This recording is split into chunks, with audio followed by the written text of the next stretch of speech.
Sluggers return next. But first, we will treat you to some sounds of future opera singers in the making. Our time right now is 9:33, 81 degrees. It's a way to relax listening to them.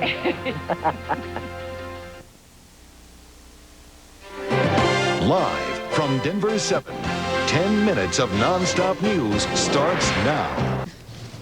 Welcome back, everyone. Did you put your health at risk during your morning drive to work or school this morning? Well, chances are the answer may be yes. Yeah, in fact, did you know that Monday morning commutes are the most dangerous of all? But there are some ways that we can relieve this stress and keep calm when we're behind the wheel. This morning, Dr. Kathleen Hall, who is the founder of the Stress Institute in Atlanta, here to tell us how we can change that commute and change our lives. Thank you so much for being with us today. Good morning. We want to reduce this stress. Absolutely, and it's pretty serious. Yeah, it is. We take a lot of stress on the road with us. We're leaving home, we're leaving work. Well, not only that, we have recent studies that show a commuter actually experiences more stress than a fighter pilot in battle or riot police that are actually in training exercises. Absolutely.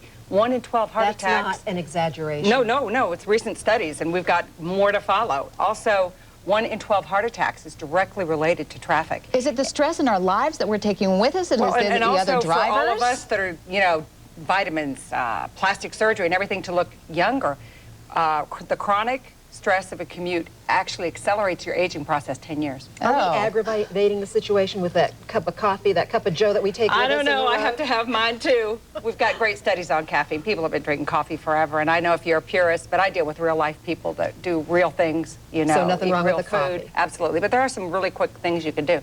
Number one is you can laugh. Turn on a funny station, something that makes you laugh. We know that your artery diameter increases 22% when you laugh. Really? It decreases 35%. Now, I want you to imagine over a third when you're stressed in that car. So you can see why so many heart attacks are lead to traffic. Also, something simple like singing.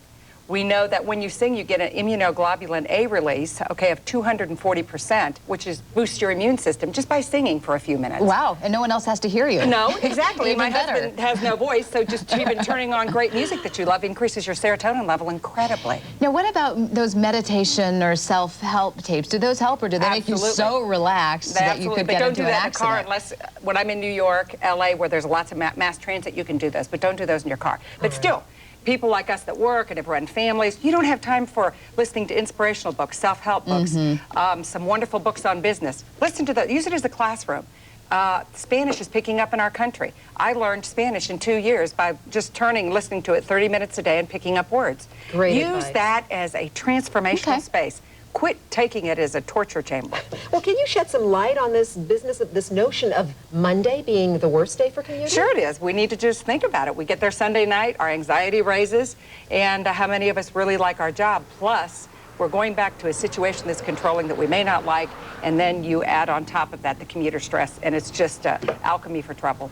You know, I want to shift gears if we Sure, can. absolutely. We were talking about the stress that all the people there in the New Orleans area, all along the Gulf Coast, that they are going to be dealing with. I know you're going to go and talk with some people about some solutions for them. Absolutely. Well, the problem is after it's over and you're left with this horrible destruction of your life, you're overbooked, not overbooked, you're overwhelmed totally. And so you feel helpless, hopeless. The first thing we know about stress is it comes from feeling helpless and hopeless. So the first thing you do is try to become proactive. Take a piece of paper wherever you can find one and get it out of your body and write down, I will survive. I am strong. You know, I can be a leader in this. Get a journal and write down the date, because lots of times 3 weeks turns into a month, into 2 months, and you feel helpless, like nothing's changing, nothing's changing. You can look back and say, yes, things are changing. It's the old AA message here, take one day at a time. Absolutely. And then, of course, you have to reach out to the volunteers who are doing the helping down there as well. Also right now, go to the stressinstitute.com too. We have unbelievable stress tips. They must learn relaxation responses because their cortisol levels are now 24/7 going. That breaks down your immune system. You have all kinds of complications. Wow, that's a big person who can do all that when they're dealing with everything they are. That's why it really takes a commitment in choosing, because it's a long-term process. Boy, I feel empowered just listening to you. Thank you for stopping by. Thank you. These are stressful times for people who cover the news as well. Thank you so much. You're so welcome. And if you would like more information on Dr. Kathleen Hall, the stress reduction in your own commute, or her new book, which is Alter Your Life, and the subtitle is Overbooked, Overworked, Overwhelmed, Yes. That's a lot of us. Familiar. It certainly does. Well, all you have to do is go to our website, thedenverchannel.com, and click on As Seen on 7 News. Thank you, Dr. Hall. Thank you. We appreciate your insights today.